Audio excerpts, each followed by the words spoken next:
Hello, everybody. How y'all doing this Sunday evening?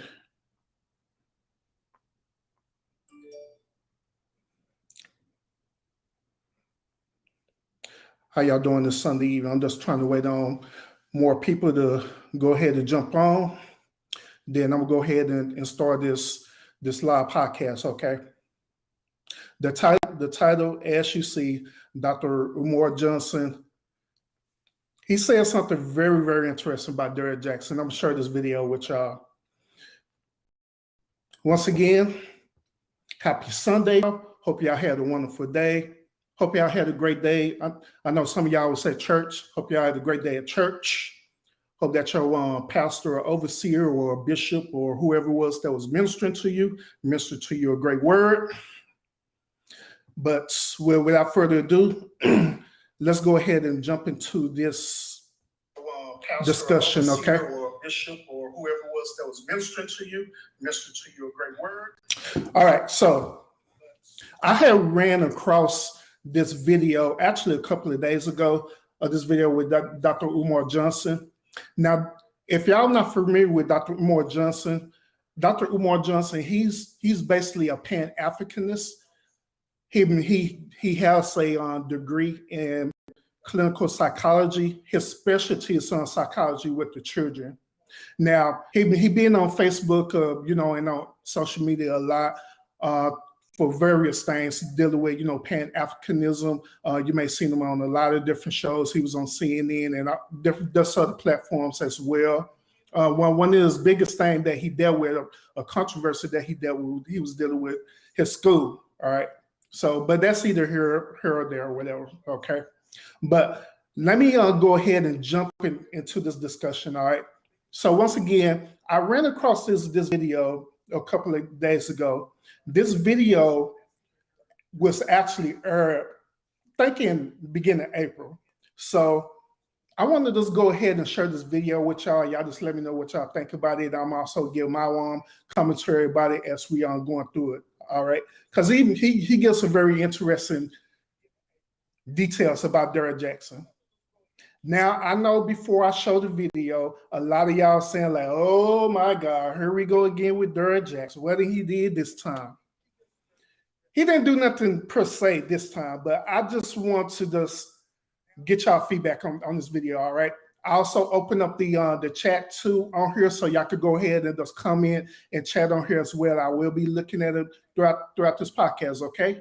So without further ado, let me go ahead and add Dr. Umar on here when we finish get this show cracking, okay? All right, give me 1 second.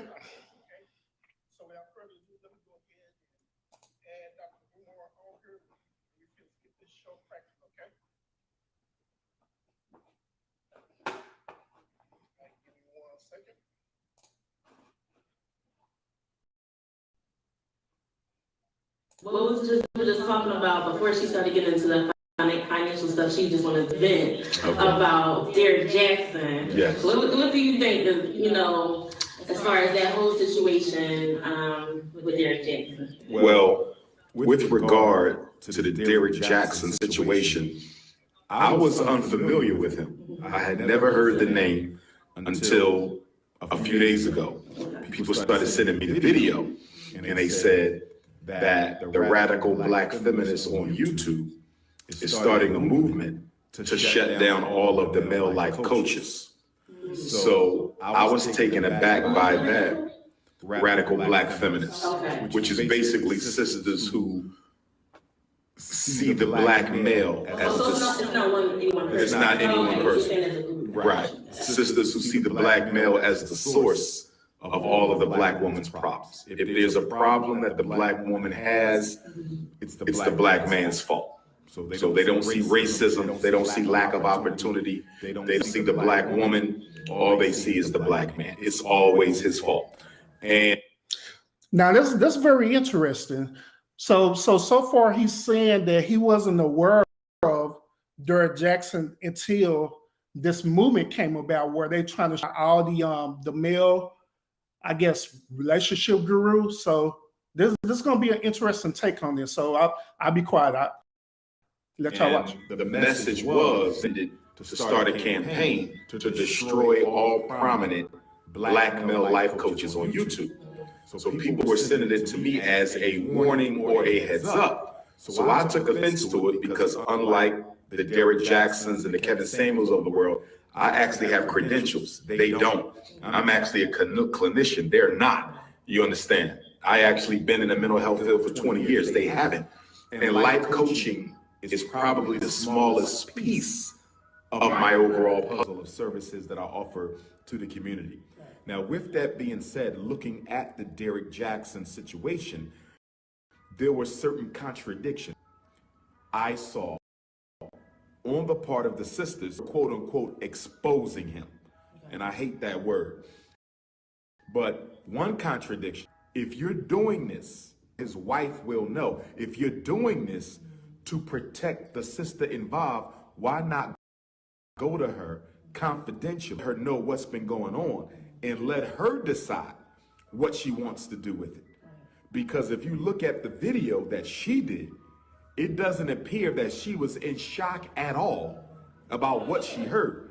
9 times out of 10, she already knew what the man was doing because there was no shock on her part, none. There was no surprise whatsoever. So for these women to be arguing that they're exposing Derrick Jaxn to protect his wife, total misrepresentation of the truth, because you're disrespecting her more than you're disrespecting him, because you're making her look bad, you're making her look like a fool, and you're just constantly putting out his information, which is a reflection on her as the wife. So that was feminist hypocrisy, number one. Number two, when I look at a lot of these women who are doing these Derrick Jaxn expose videos, I don't see any responsibility being laid at the feet of the women involved. All of them knew what they were doing. All of them knew what they were doing. Nobody has held them accountable yet. So the woman who voluntarily gets involved with the married man is a victim all of a sudden. And the total blame is put on the black male. And he was wrong. He had no right to be cheating on his wife. And he had no right, allegedly, bringing a woman into their home, allegedly telling them that his wife's sex wasn't good, allegedly talking about he left them, and allegedly not being forthcoming about the fact he had children. If those allegations are true, that's wrong. I can respect a man who says to these women, I'm married, I love my family, my kids, what we do is what we do, but it better never come to my wife. At least you're being upfront. But if he told them he was leaving his wife, then that was leading them on. Because now they can say, you told me that you guys were breaking up. But regardless, y'all knew he was still married at the time. You understand? And you still entered into a relationship with a married man knowing he was married. So it should be equal blame.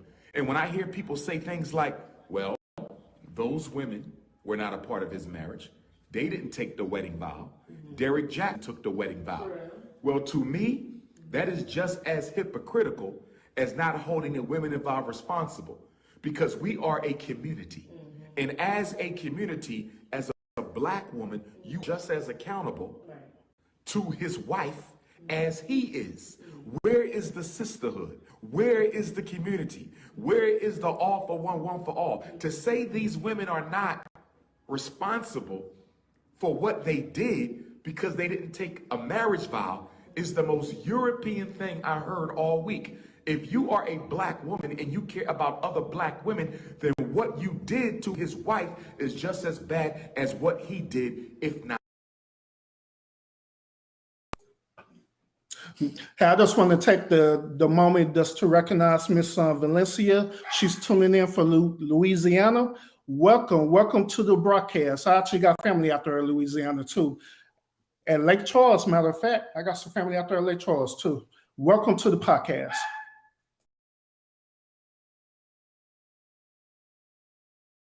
Not worse. Let me say this and I'll be quiet. I don't like the way that this looks to the young people. See, I'm always coming from a school psychologist perspective. I'm always looking at how does this to our young people. And when black boys, teenagers, see black women gang up black men and spend every day, all day long, trying to destroy him, there was nothing wrong with addressing it. But we got other issues. We got miseducation issues. We got homelessness issues. We got police genocide issues. We got gentrification issues. We got mass incarceration issues, access to wealth issues. We have so many problems. We are a people in a state of emergency. You don't have time to do 50 million Derrick Jaxn videos. And if you got time to do 50 million Derrick Jaxn videos, something is wrong with you. You see, and it means that you're doing it for fame, you're doing it for attention, you're doing it for likes, you're doing it for views, you're doing it for YouTube dollars. Because if you were doing it for the benefit of the community, you would have done it. You would have got away from it after you finished and found something else to focus upon. But our boys are watching this, and it's feeding this energy that toxic males are putting out in the community, that black women ain't worth the black man's time. See, I don't want our when a 15, 16, and 17-year-old black boy who's politically uneducated turns on YouTube and see a whole army of black women attacking this one black man day after day after day, and then absolving the women involved of any blame whatsoever, it starts reinforcing that narrative that you should go get you a white girl, go get you a Latino, go get you a Chinese, go get you an Indian. Hey, once again, I want to stop it right there too. I want to acknowledge also, I hope this is Miss Jackson or Mr. I'm sorry. If it's a Miss or Mr., I'm totally sorry. But thank you for tuning in for Philadelphia, Pennsylvania. Thank you, thank you, thank you. Let's continue, okay? Go get you a Jew. Go get you a Mexican, because they know how to treat a man. So by doing this, they're perpetuating a narrative that is going to have our black boys thinking that they should not be committed to black women. I don't like that. And on the flip side, it's going to feed the negative narrative of a lot of radical black feminists who are teaching our girls that the black men ain't worth their time. So on both sides of the aisle, the way the women are handling this and the way that the man is being perceived is going to feed into negative stereotypes that our children are seeing all day long anyway. For example, most of the major advertising right now is either interracial couples or mixed race couples. You understand? Biracial and interracial. You don't see a lot of black man, black woman advertising. You don't see a lot of black woman, black man sitcoms and miniseries and movies anymore. Everything is interracial or biracial. And by reinforcing this whole Derrick Jaxn saga, it ain't even about Derrick Jaxn. It's about the way black women feel and relate to black men. And it's about the way black men feel and relate to black women. It is a reality show that is just as dangerous as the reality shows that we see played out on television. We're creating a consciousness around black romance and black love that's going to send a lot of our teenagers and a lot of our sons and daughters looking for a mate from another race. So you missed the I want to say Bill Cosby. I can't even say the Bill Cosby the show, because it's like, dang, even he is a stigma with Bill Cosby. But so you want those days back, the black family sitcoms, and those kind of things. Not sitcom though, drama. See, black life in America is not comedy. It's drama. Every day you wake up in Philadelphia, somebody's getting shot. That's drama. Philadelphia leads America in gentrification. That's drama. So the black reality should not be made a joke. We don't need any more sitcoms, because sitcoms eat away at the reality of our experience. We don't need to be making jokes about the black family. We don't need to be making jokes about the black husband, the black wife, the black children, because you're taking away from the reality of our situation. We need dramas. I wasn't against the Cosby Show, but the Cosby Show, to some extent, was a misrepresentation of everyday black reality. Don't get me wrong. I see no problem with projecting a successful black male as a doctor and a successful black female as an attorney in the same house with children, because that does happen. So I have no problem with projecting that, but I don't think the Cosby Show had enough real moments in it. I don't think the Cosby Show had enough of the true encounter black people go through on a regular basis.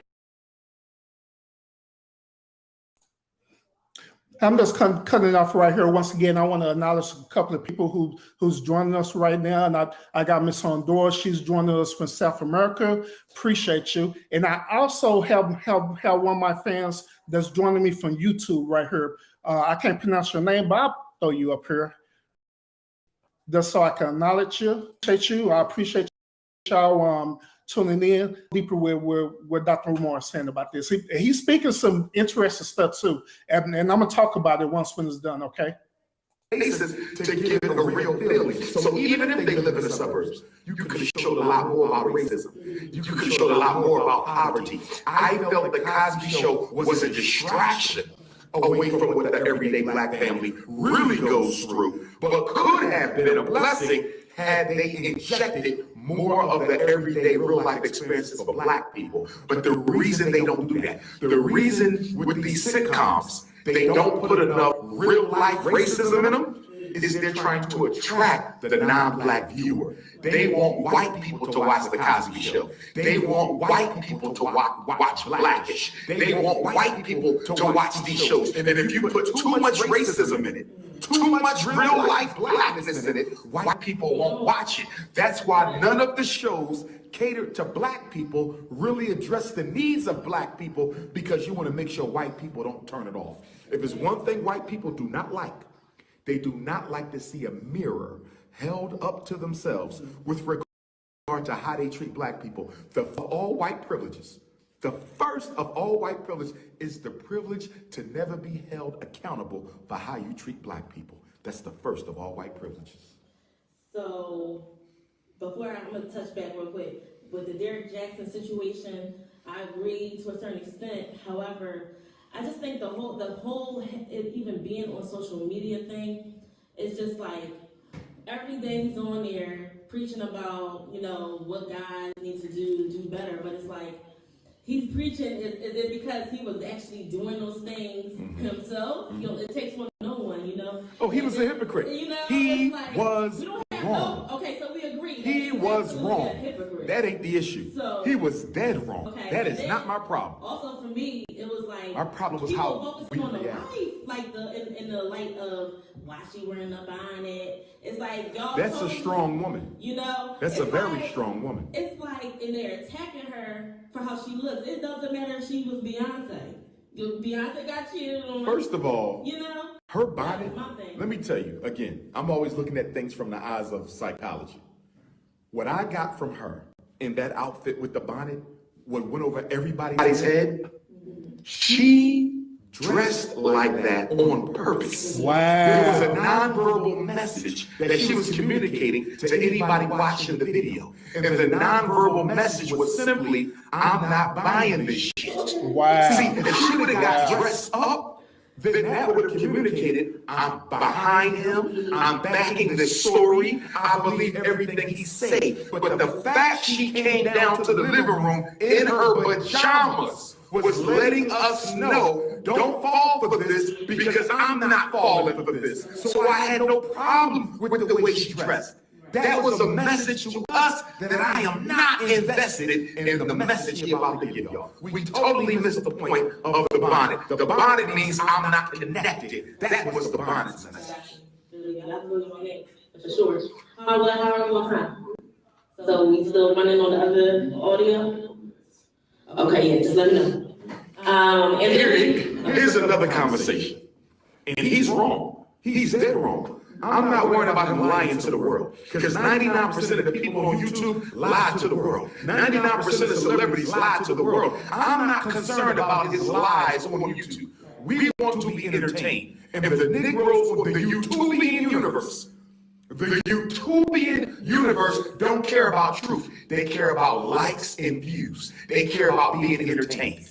You understand me? So they don't care if he told the truth or not. The issue is whether or not it's entertaining. So the YouTubian community does not function on truth. The YouTubian community functions on entertainment. You understand? So I could care less about whether he lied to the YouTube world. That ain't the point. He lied to wife. And now she has to suffer the repercussions of the dysfunctional YouTubian community. See, social network is the devil. It is absolutely the devil, and social network is one of the best examples we have to show you how dysfunctional and self-hating Black America is. And listen, social network gives everybody their own media platform. 50 years ago, you had to go through a filter. 50 years ago, you couldn't say it unless you could verify it. 50 years ago, you had to go through the media companies to put anything out there. YouTube, Facebook, Instagram, it changed. Everybody has a media platform. And look what we do with it. Go through YouTube. How many channels do you see are really dedicated to a good conversation about something relevant? How many channels do you see are focused on any of the core problems of Black America? The mass incarceration, the gentrification, the access to wealth, the police genocide. There's channels out there who... There's a few, but compared to everything else, you would not think that Black America was in a state of emergency if you look at YouTube. You got people, the whole channel is dedicated to gossip. The whole channel dedicated to slander. The whole channel dedicated to TV. The whole channel dedicated to sport. We are in a state of emergency fighting for the survival of our community, and we want to all day long talking about one man's enemy when half of all Americans cheat on their spouse. That does not make it acceptable, but it simply says we got bigger fish to fry. But it begs forth another question that has to be handled. I'm going to introduce this, even though it's controversial, because it got to be discussed. Being brutally honest, I think one of our greatest dysfunctions when it comes to family, right? In this young this belief, we alpha males are not monogamous. That word, alpha. Stay with me. Listen, and I'm with Derrick Jaxn. No, excuse me. So he alpha male? I would consider him the type of male that a lot of women would want to date. And guess what? This whole situation he went through, it will mean nothing. There'll be more women waiting for him when it's over. You know, a couple days ago when I said to Derrick Jaxn's wife, if you want to leave your husband for your own reasons, that's your business. You don't leave your husband for what other women want to say about him. Because them same women telling you to leave Derrick Jaxn will be in his bed tomorrow. You understand? Here's the point that I'm trying to make. There's Black men out there who will be loyal to our sisters. You understand? And faithful. But they're the beta males. Us by nature are not monogamous. The man that every Black woman wants, they are not monogamous. You understand? And that is a conversation that has never been honestly had. It doesn't mean you can't. It means to revisit your interest in having an alpha. Those men historically we're talking about us obviously, but look at the alpha male in any community, white, Chinese, Arab, Latino, Mexican. Alpha males do not do monogamy. And I think alpha males need to stop lying. Let me give you an example. I'm going to have 2 queens. I've made that clear. It's not even try to get with me if she don't understand she's going to have a sister wife. I'm not going to lie to my wives. I'm going to be honest. Coming in that I'm going to no lies. I'm not playing no lies to my queendom. Derrick Jaxn, same thing. Derrick Jaxn is not monogamous. I'm not sure if he ever can be. You understand? He should have been honest with his wife going into it. Here's a big problem. Black men are not giving Black women an opportunity. If you and I are dating, I need to tell you, listen, You're not going to be the only one. And I'm with you about how others there will be. So for Dr. Umar, I'm going to have 2. That's it. Another man might want 3. Another man might want more. He might not want those other women consistently during the marriage. Some men are serial polygamists. You know what that means? That co-wife is the person from year to year. In other words, the first year of our marriage, the second year of our marriage, she's the co-wife. You have a high need for variety. They know about themselves, but because they want you to marry a woman, they don't tell the truth. I think that's what happened with Brother Derrick Jaxn. His wife is a very traditional lady. She's not a hot girl. You understand? She's a beta. I wouldn't say she's a beta. I would say she's a black woman. Raised well, homegrown, into the church, love her man, love her family, love her children. And she's beautiful. She was the perfect catch for Derrick Jaxn.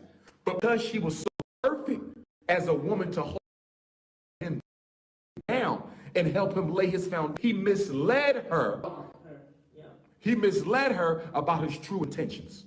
You see, when you look at her, I can see why he chose her, because she's everything you minus the drama, but he lied to her. You understand? And my biggest issue with him, you should not have misled your wife about being a monogamist when you know you're not. Too many men misleading women, making them think they're monogamous, and they are not. That's where the problem comes in.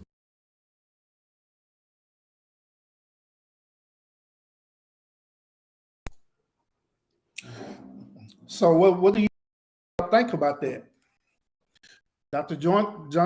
He has some interesting points on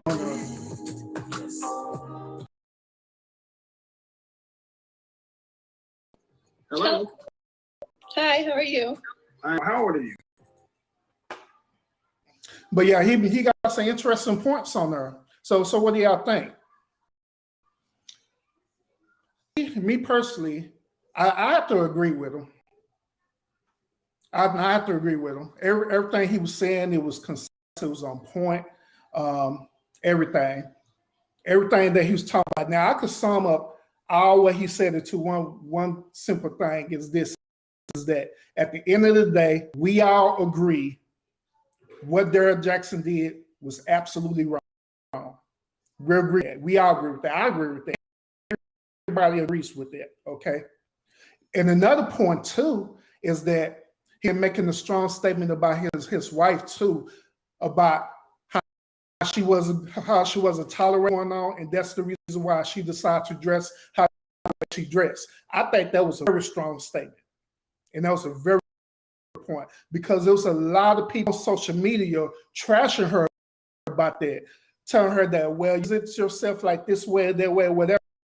You know what I'm saying? But she made a statement, and I believe that Dr. Umar Johnson solidified it and made that very, very, very strong statement. Very strong. Let me know what y'all think. Miss Valencia, she says this. So Derrick Jaxn is a fraud and a liar. He played her the whole marriage because she allowed him to do it. Interesting. Very interesting. And look here, as Johnson said, well, she's replying though. It's not worth it. I love me too much. Health is supported. Facts. He's running around sleeping with women. There are no one here like him after that, because as soon as my pH, you're going to have it. That's true. Because a lot of I'm put y'all men on game too about the two, okay? I'm gonna put men on game. Now, if you're in a serious monogamous relationship with just one woman, every time when y'all make love, y'all transfer not only the physical energy or the physical pH level, but y'all also transfer spiritual energy as well each other. So that's a this is how men find out you're cheating on them. How they find out they're cheating on them is because they with them not only that physical level, but on that spiritual level as well. The energy is going to be immediately going. Us as men, we more rational. We think more logic. We don't think about esoteric or situation unless we're really spiritually connected. But women, on the other hand, they're connected to things like that, so they know right off the bat that if a man cheats on them, then they're gonna know the energy is gonna be out from. Ladies, if I'm telling the truth, give me a phone because which I know I am. It's the energy that be out. The whole energy will be out. You know what I'm saying? That's how they know. Everything that the doctor said, I agree with. Everything. I agree with what he's talking about, okay? Now, when he's speaking about the issue about that he wasn't talking about for wives. He was giving the example of saying that for to do, I'd give it right off the bat. The ladies, I'm to right the bat. Hey, I'm looking for two. We're gonna be in this relationship. You agree to or don't agree to, instead of trying to be deceitful about it. And that's men. One thing that I hate dishonesty.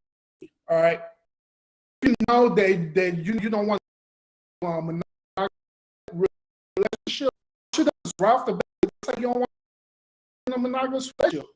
Be honest right off the bat. Be a woman. Don't get all this unnecessary woman when she can have that fulfilled to by another man. Or likewise, women saying that you know you're not going to be in a monogamous relationship. Don't all this unnecessary energy to the man. You know, let that person find who is suitable for them, who's looking for them, okay? All right, so Ms. Petty says this as a Muslim. Let me give more feedback about the polygamy game. Okay, cool. There are Muslim men, there are doctors like my husband who will marry someone like me, who they can take in any setting to hold my own. Then they take a second wife. Then they take a second wife that's a Muslim, but more like a city girl 2.0. I'm the wife that you take to job functions to meet your bosses, but some of these Muslim men, second wives belongs to the streets. Okay, interesting. So Ms. Petty, how's that situation working out for you? All right. Is that situation working out for you? Is it a good fit for your particular situation or for your ship? Because I know that we also have viewers on here. We're who not only Muslims, but we also have viewers on here who believe in the Christianity faith. We have viewers on here who may be atheist and the like. So this kind of gives us a little bit more detail about that. The relationship is that relationship really working out for you? What process do you have to do to maintain that relationship? So relationship for y'all. All right.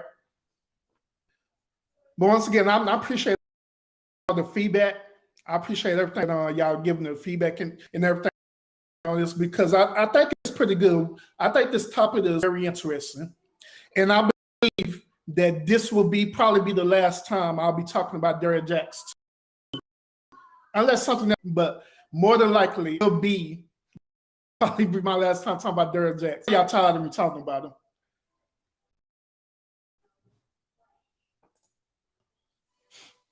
All right, so Ms. Perry, she's saying this. Also, because my husband doesn't agree with polygamy, because his father is polygamist, and it's damn damage his relationship with his sisters and brothers. Okay, all right, interesting. Interesting. Now I could actually hold on. Let me do this real quick too, because I could actually let me share this link too.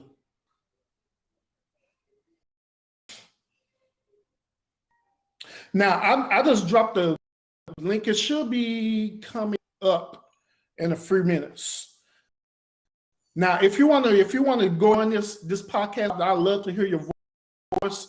I love to hear what you got to express on it. There's the link I dropped. Hope y'all could be able to jump on there. If you copy and paste it, you should be able to just join on here, okay? Because I love to just get perspective about this too.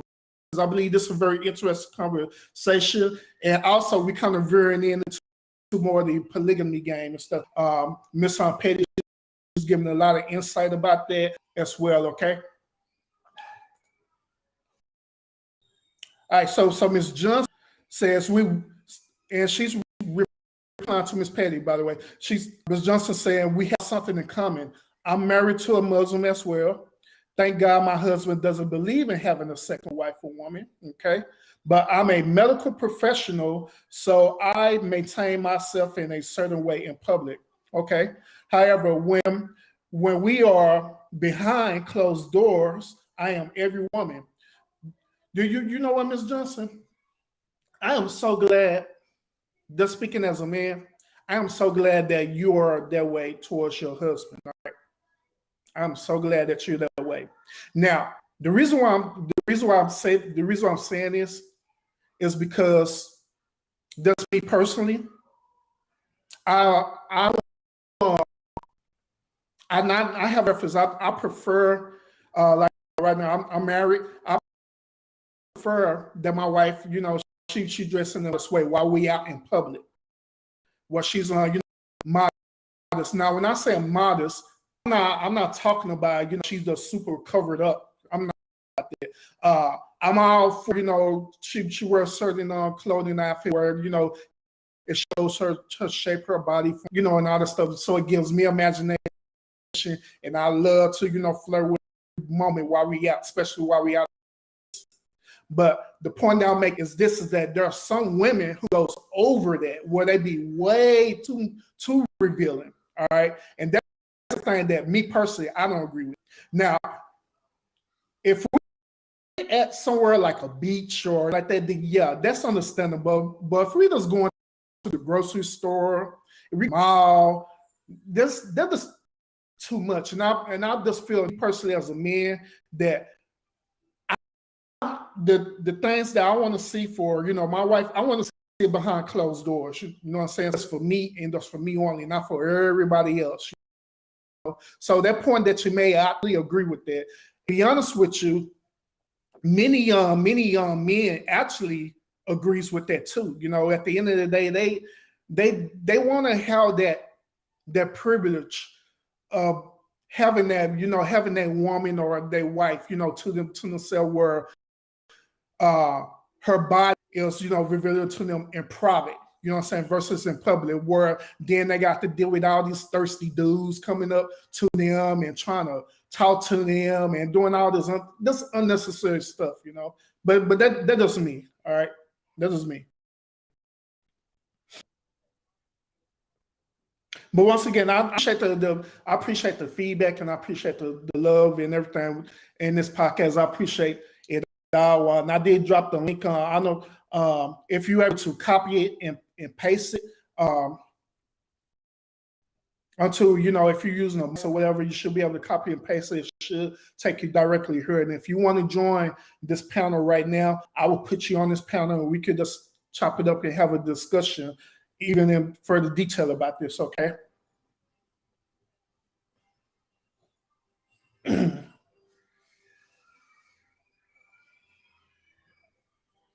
And what I'm doing now, I'm just going back looking at other comments as well. Make sure I didn't miss.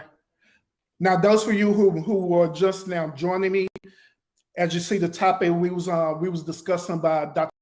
Dr. Umar Johnson. I shared the video with everyone about Dr. Umar Johnson, where he was talking about Derrick Jaxn and his son's situation. I know it's been almost going on a month since what should happen with Derrick Jaxn, but I just recently found this video of Dr. Umar Johnson, all right? So I shared the video with everybody. Now, if you want to view the video, all right, you could go back. Afterward, you could go back and view the video again, and I'm going to show it in its entirety again, all right?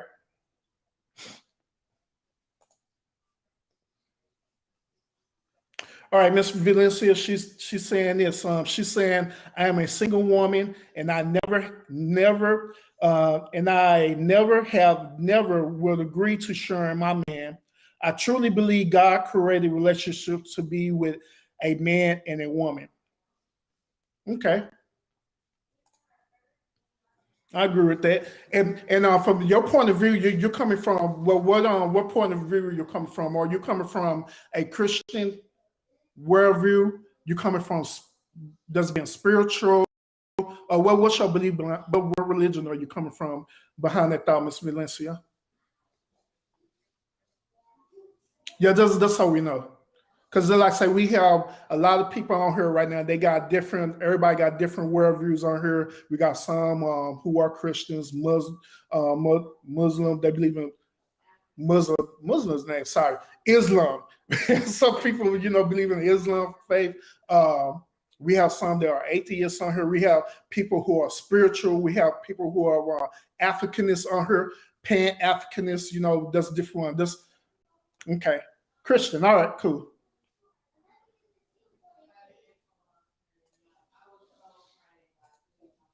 Cool. Yeah. So based on your Christian belief and your Christian perspective, I agree with you.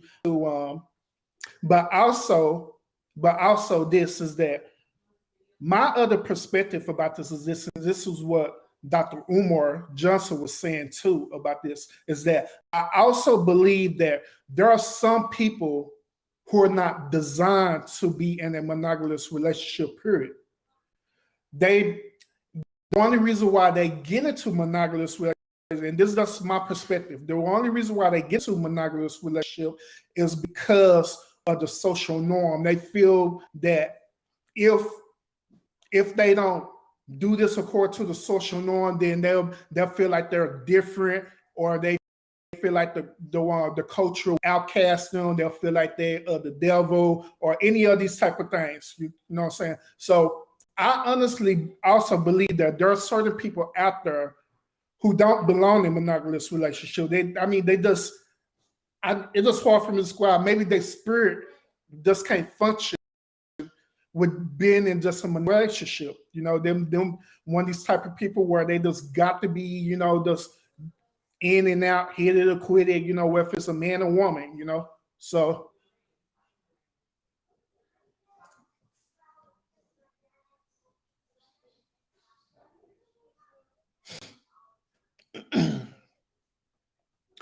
Is my podcast buffering, or is your system buffering?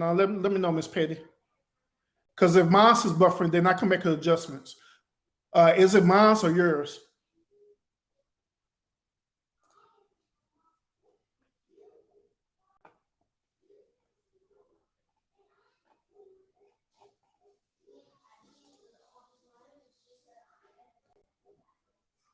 All right. Ms. Pettis, she said this. I want to be clear, as a Muslim, I'm not allowed to say I disagree with polygamy. Okay. If my husband wanted a second wife, I go to her family and propose on his behalf to show we are united. Interesting. So according to your faith, why do you have to go to the family, and why he can't how to do the proposal? Yeah, because that's very interesting. That's very interesting.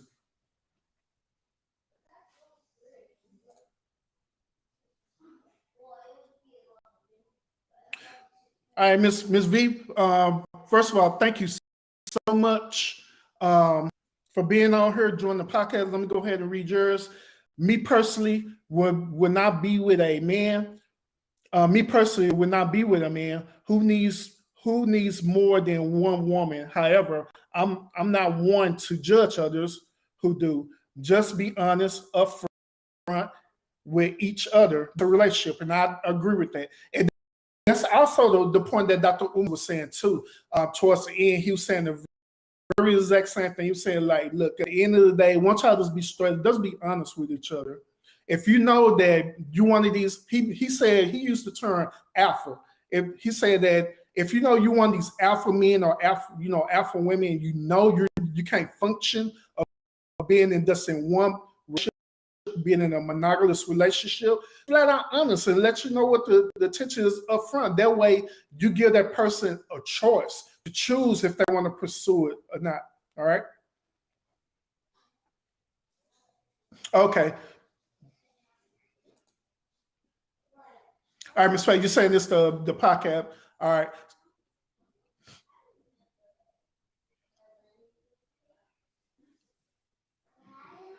So you or are you able to or not?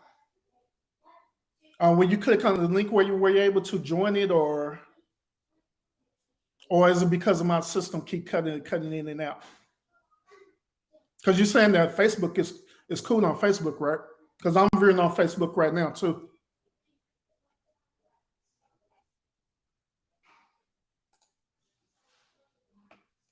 Yeah, Ms. Johnson agreeing with Ms. V. That's the key word, honesty. Most people don't want to be honest. Now that is very, very, very, very, very true. I agree with that. Now, my question for y'all is this, since y'all brought this up.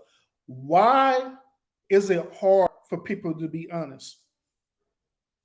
Why is it hard for people to be flat out honest about their intentions right off the bat?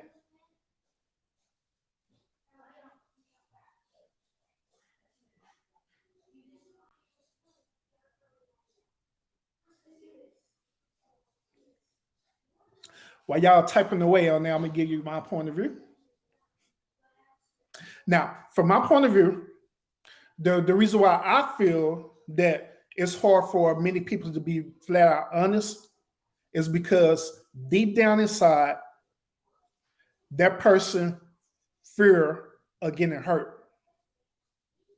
Deep down inside, that person not only fear of being hurt, but also they fear of rejection as well.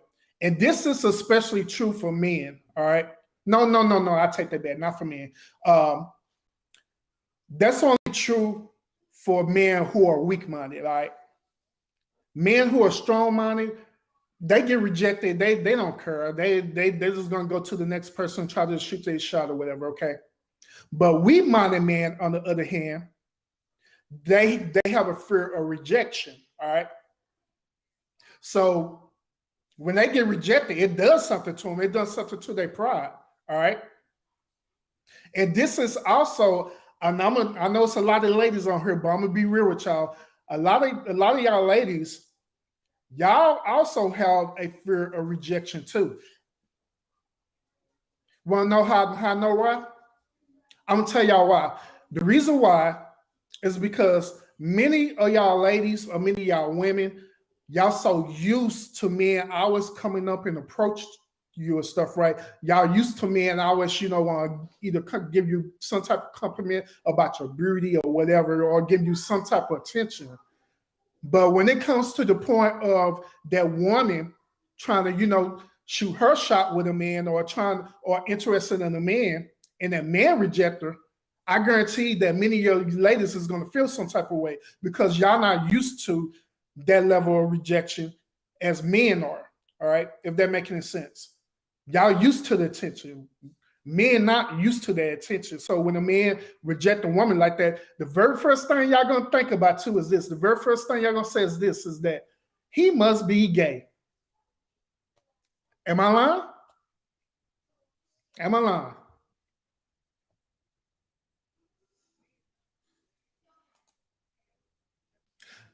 Ms. Jones, that's an interesting point too, a fear of not getting what they desire. That's very interesting. That's very interesting.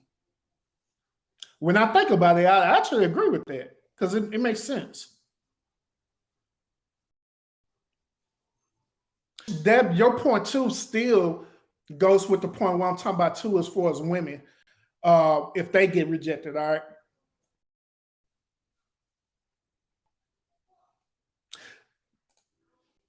Now, Ms. V, you saying on rejection and losing opportunities. Now, the first part, rejection, I agree with that. Now, the losing opportunity part, I'm a little bit more skeptical about that. The only reason why is because if a man is pursuing for the purpose of just trying to get in and out, his whole mind is thinking about if I can't get this one person there, I know it's going to be another opportunity the next time and the next time and the next time. So that's what he's thinking about. He's thinking about the next opportunity. Matter of fact, many men who are going out and they shooting their shot, they talking to women, they're already thinking about why they're talking to that woman. I already think about, man, who's going to be the next person I'm going to talk to? Who's going to be the next person I'm going to talk to? Who's going to be the next person I talk to? The reason why I know this is because I'm a man and I used to do that a long time ago when I was younger. That's how I know. Well, when I approach a woman, when I approach her, I'm already thinking, as I'm talking to her, I'm going to think about, man, who's going to be the next person I'm going to talk to? Then, as I'm talking to I was disrespectful when I was young, but while I'm talking to that woman, I'm sitting up here looking at the next woman, walking by, and so like, oh yeah, I'm definitely gonna talk to her. But it's not only me who did that back in the day, but it's other men who do that as well. It may be men right now at my age, they're doing that right now. So yeah, so I'm putting y'all on game.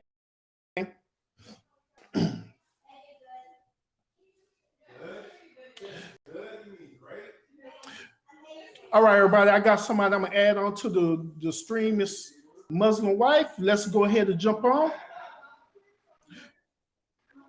Hi, everyone. I just wanted to give a little feedback from a Muslim's perspective. Primarily, it's difficult because Muslim men, I wouldn't say it's difficult, Muslim men are allowed to have non-Muslim women as their wife. So a lot of Muslim men have a tendency of marrying Muslim women as their first wives and marrying non-Muslim women as their second wives. Now, that's not really, it's not really a major problem. It does become a problem when it comes down to religious point of views and how children are being raised and how the household runs and overall expectations of the family dynamics. But as a whole, I have seen it done. I have seen Muslim men. I know Muslim men now who have 3 wives, and they manage to manage those wives well. I know a Muslim man that his first wife is a Muslim and his 2 second wives are not Muslim. And it just works. It works. And it's the dynamic of it. He treats all of his wives equally. All 3 of his wives, they're kept, I would say they're kept women. He bought all 3 of them their own homes. So they actually, all 3 of them own their homes outright. Their names are on the deed to the house. All 3 of them have their own cars.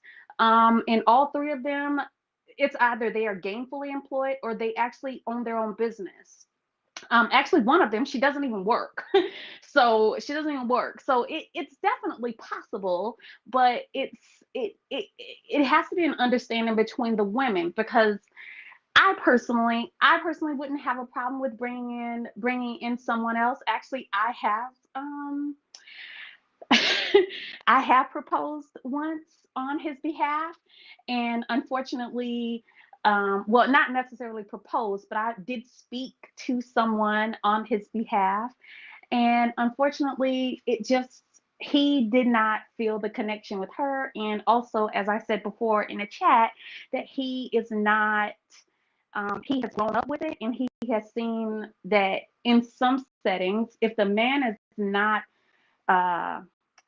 if he doesn't have the capability of really leading, because I want to emphasize the word lead, because the man, everything is going to basically be revolving around him, the children and the wives and the daily function. He needs to be able to lead. And so the young lady who I spoke with, she had a problem with the fact that I wasn't looking for someone whom worked. He makes more than enough money, and we have two successful businesses, whereas she can be well taken care of and she will have an income. I would actually put her in the business as an employee. So she would be bringing in an income check every 2 weeks, like an employee of one of our businesses. And she did not want that. She wanted to pursue other things, in which that is fine. That's fine. I would call her, I guess you would say the 2021 independent woman type of young lady. And that's great too. I was more so looking for someone who wanted to be taken care of, wanted to embrace her femininity, not wanting to have to chase a dollar in the corporate world. I would have rather put her on the books as an employee, and actually as a W-2, even as, her getting money from the company every 2 weeks as an employee. She's not coming and asking me for money or him for money. And she would have been making more than $50,000 a year just sitting home. But she wanted to do other things, and that's fine. That is fine, but it just wasn't a fit for her. It wasn't a fit for her. And from that moment, he said, I don't think this is right for us, because I don't want that type of, the dynamic wouldn't be there. I'd rather have one wife that's all that I need, and that's going to be what I want, versus two. And I have one that wants to do her own thing, and another one is allowing me to lead her. Because, even from a biblical standpoint, the man's supposed to lead in a sense. And so you can still be an independent woman, but if a man doesn't feel needed, it's like soul crushing. It's soul crushing. If he doesn't feel needed, if he doesn't feel like he has any type of value in your life whatsoever, it's almost like, what am I here for? If you're Miss Independent Woman, where do I fit in? So as for my Christian sisters and my Muslim sisters, I want you to be taken care of. I don't want you to if you're going to work full time, I want you to pocket your money. Okay. I want you to build your own business. I want you to pocket your money. I want you to allow these men to be what God expected them to be, which is providers and protectors. So if you want to own your own business, pocket your money, bank your money, stack your coins. But under no circumstances should you be out here chasing a dollar and trying to pay all of the bills in the house and paying 50-50. I don't believe in 50-50. I believe he needs to be hit at 100%, because we are going to put him at a status where he deserves, he deserves that. He deserves to be way up there. Give it 100%. He's going to give it 100%. This is not a Muslim thing. This is not a biblical thing. Men are put on this earth to be protectors and providers. If we just let them do what they're supposed to do, I think we really could make a difference, especially in the Black community. In the Black community, if the man deserves it, if the man deserves to be put up there, if he's paying your bills, if he's taking care of your children, if he's taking care of you, rock with him. If he's not, put him to the side. Get you another man. When God made one, he made many. Replace him with someone that deserves that title as husband, as man in your household. Wow. Hey, you said a mouthful. You said a whole lot.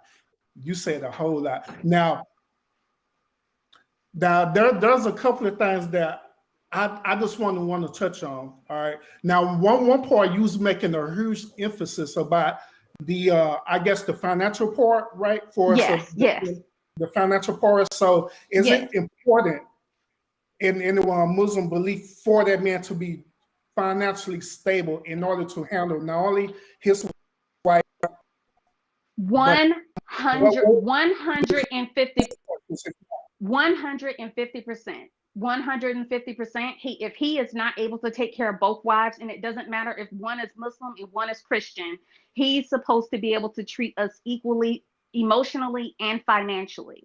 Emotionally and financially, he has to be 100% equal. He cannot buy me a 4-bedroom, 3-bathroom house in the suburbs and leave her in the hood. And I would not, what kind of woman would I be to allow that? What kind of woman would I be? What kind of Muslim would I be? If I'm a practicing Muslim, why would I allow my husband to rob my sister wife of her rights? Her right is to have what is equal to me. So if I'm living nice over here, she should be living nice over here. So if he buys me a new car, ain't no way I'm gonna let him have her riding around in a 1998 Honda Accord 2-door. That's not gonna happen. He's going to go and get her a brand new car too.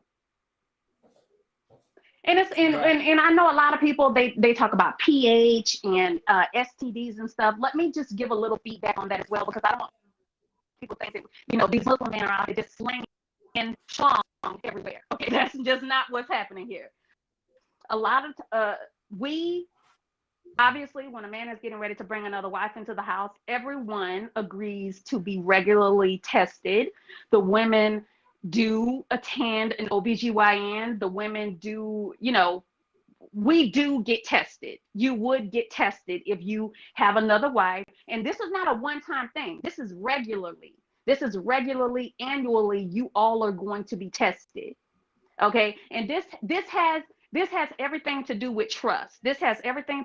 So if you have nothing to hide, you should not have a problem with being tested. We have to keep in mind that we're grown adults. And as you know, what a person says out of their mouth, that doesn't often equate to their behavior.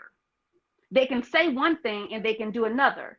So if she's saying yes, if she's saying yes, I'm totally faithful, I'm 100% into this marriage, and next thing you know, she turns around and she has syphilis or gonorrhea or whatever, clearly we got a problem here. So and also we also use common sense. So if a wife, let's say a wife starts to behave in a certain way that makes it very suspect, she's staying out all night, she's, the normal cheating, type of behavior, we sustain from any type of relations with that person until we get down to the bottom of it. For if you're crazy enough to go ahead and have relations with someone whom their behavior literally screams, I'm doing something against this relationship, you deserve that extra dose of gonorrhea. Makes sense, huh? You deserve it. So if I call her and I say, and I want to schedule a lunch date with her or something, and I call her at night and she says, oh, I'm out, and then I say, well, okay, well, call me when you get in so I know that you're safe and you got home. She never calls me, and come to find out, she never even came home. Of course, I'm going to speak to my husband about it, and I'm going to say, well, did you know your other wife did not come home? And he most likely is going to, knowing my husband, he's going to have cameras at least in the front of the house, so he's going to check the cameras and see if she ever came home. And if she didn't, we are definitely going to have a family discussion. If she decides that she doesn't want to play ball and she doesn't want to answer any questions, we will gracefully leave the marriage with her. Like, we will not stay in the marriage. But we currently don't have a second wife. But I do know a lot of polygamists. I do know a lot. I don't think people actually realize that there are a lot of Muslim polygamists in the United States, and it's not just African Americans. There are Arabs, there are Indians as well. Yeah. There are a lot of polygamists. We just operate differently under the shadows. So, if you see, like, you'll see one of these Arabs, and he has 2 corner stores, and one woman works in one store and the other one works in another store. The way he will most likely have it set up legally is that one wife owns one store and the other wife owns the other store. On paper, legally, each wife owns a store. He will never put his name on any of those documents. Hey, Miss Musselwife, I don't mean to cut you off. I want to go ahead and give Miss Johnson part 2. Let them go ahead and get the floor, okay? Okay, awesome. Thank you. Oh, you're so welcome. We appreciate the feedback. If you want to, you stay on the panel. If not, then I definitely will. Ms. Johnson, you're on the air. Talk to us.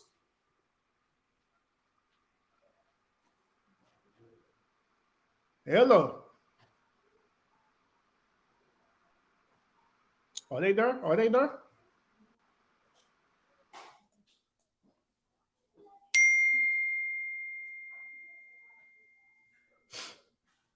I don't know. I guess Ms. Johnson got off. Let me see.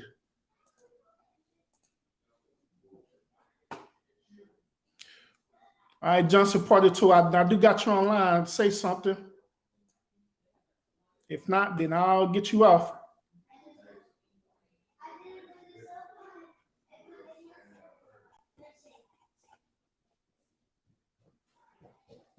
All right. Well, now she spoke about a lot of interesting stuff that a lot of people don't know about it, and I'm so glad that she mentioned the things that she did, and she gave a lot of clarity on that too. Now, the biggest take that I got from it, and this is true for the Muslim belief, I know this, is that their man must be balanced. And what I mean by that, they must be financially stable to handle not only one wife, but multiple wives. So they can't just come on the street, just a bus on the street, don't got no type of business, no nothing, and saying that they want to practice this. The religion will reject them right then and there, if I'm not mistaken. The religion will reject them, or the faith will reject them right then and there, because they need to get themselves together to get to that certain point. Which this also brings me to my other point of view too, is that a lot of people who practice this, like polygamy or whatever, it seems like to me, as long as they can handle it, as long as they can handle the situation, the lifestyle, and they're treating each other right, then what be the issue behind it, other than your belief or your personal perspective behind it? Oh, are you speaking? Oh, I'm sorry. Yo, try again. Try to jump back on again. I'm see if we get you on here again, because I know, Ms. Johnson, you have a lot to say, because I'm not seeing you in the chat right now. But until then, this is just for any relationship, whether it's monogamous relationship, whether it's a polygamy relationship, whatever. The end of the day is that as long as y'all treating each other with love, with respect, y'all bundle each other physically, mentally, and spiritually, then what would be the issue behind it? All right. And so with this whole situation where we're talking about with Derrick Jaxn and his wife, that's the whole issue that we have with that, is that if you knew that your wife wasn't satisfying you the way that you wanted her to satisfy you, then why string that lady on? I mean, just let her go. And you could be with as many women as you want to. Meanwhile, she ain't wasting her time no more. She could be with a man who will church her on that level, you know. But that is my perspective out there, y'all. I'm not trying to wait if I get Ms. Johnson on here. Well, if she could get on here one more time, that's cool. If not, then I'm gonna go ahead and wrap up everything. It is 9 o'clock now, so this is my family hour where I'm getting ready to spend time around family. But yeah, so those of you who've been joining this podcast stuff, I appreciate y'all. I appreciate y'all a whole lot. I appreciate our guests who came on here, who gave us more detail about the polygamy life based from a Muslim point of view. I appreciate that perspective as well. And Ms. Johnson, I also appreciate you for even trying to get on here, but for whatever reason, is the system tripping. But it is what it is. Okay. So let me I'm gonna wrap this up. Let me go and give y'all my final thoughts, so we'll be it, and that's it. Now, just like I say, my final thoughts about this is that first of all, I did share earlier a video. I did share earlier a video of Dr. Umar Johnson. He was speaking about the situation with Derrick Jaxn, all right? And so right after when we finish this live, y'all could go back and review it again. You're going to see the whole video in its entirety, okay?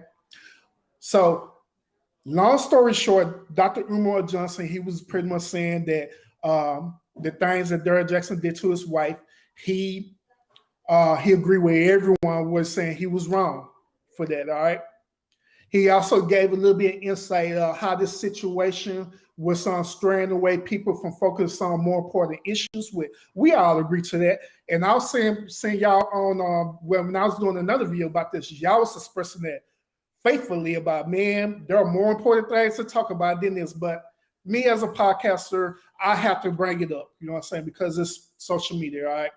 So he mentioned that part about that. Then the last part about that, he mentioned about his wife and how the way she was dressed, and he was saying that hey, she was basically giving a statement how the way she was dressed, and then but it blew way over people's head. Then the final part, he was saying is this is that at the end of the day, if you know you want to be with multiple people, then you need to give that disclaimer right off the bat, so you won't be wasting people's time. All right. So that's the whole spill on that. Now, my closing thoughts in this once again is that I agree with Dr. Umar about what he's saying. I also agree with our I guess panelists as well, with her insight as well about the Muslim faith. Throughout my studies, and I studied a lot about the Muslim faith, and I know that that's part of the practice too. But it's great to have another perspective, especially a woman perspective about that. So people won't think I'll not be lying if I mention it, all right? So that's my take on that. So at the end of the day, if you are in a monogamous relationship, be in a monogamous relationship, be in 100, all right?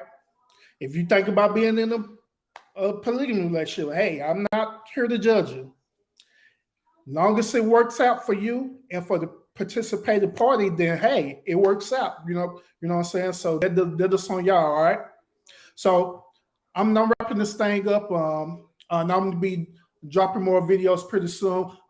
Make sure that y'all continue to follow my official urban therapist page, and I always be throwing different content out there just to engage the conversation, to see where everybody at. Does different things, and also continue to watch my other videos that I post out as well. I'm on Facebook, but I'm also on YouTube, and I'm on Instagram, but I'm not on there as much. But I do have an Instagram channel as well, so y'all can check that out too. All right. So Miss Johnson, before we go, I ain't gonna leave you out, Miss Johnson. All right. So Ms. Johnson, let's start this. I agree with somewhat what she is saying as far as the subject of the PH.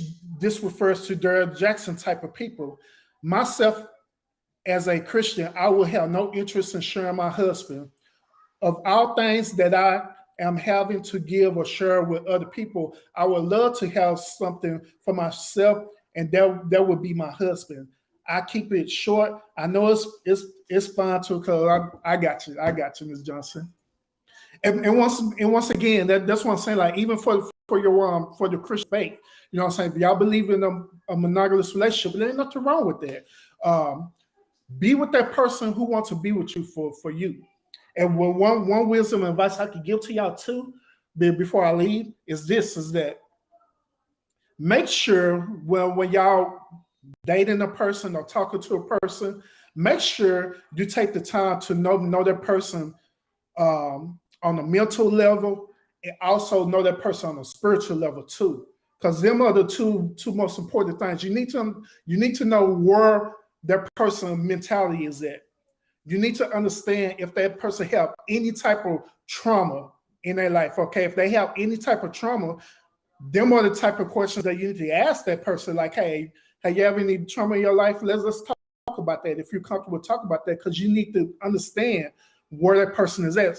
So when you enter into a full committed relationship, you won't have all these unnecessary baggage that you have to unpack. You just seeing all these unnecessary baggage and stuff that you have to unpack. You know what I'm saying? When it should have been addressed right then and there. And the as we call, I'm old school, we call it the courting stage. All right. Within that stage, you should be learning that right out of bed. Then also spirituality is important too. So you also got to find out where the person's belief is at. You know. What if they believe in your Christian faith? What if they Muslim? What if they spiritualist, or believe in spirituality? They don't believe in God at all, or wherever the case may be. You need to find out about that person. All right. So yeah, you need to find out about them. And yeah, I agree with you, Ms. Johnson. You do whatever works for you. I agree with that. So I'm going to close it, y'all. And once again, I appreciate y'all. Go ahead and share this video. If you're not part of my official Urban Therapist page, please by all means follow the official Urban Therapist page, all right? And share with people, because I always have great content on here. Then I love doing these podcasts and stuff too, because it also helps me with my development of becoming a future therapist too. So that way I can interact with people, learn how to do different things like this. So y'all helping me out with that too, and I appreciate that a whole lot, all right? So once again, thank y'all so much for tuning in. And like I always, y'all fight fate with faith. And I'll see y'all the next video, okay?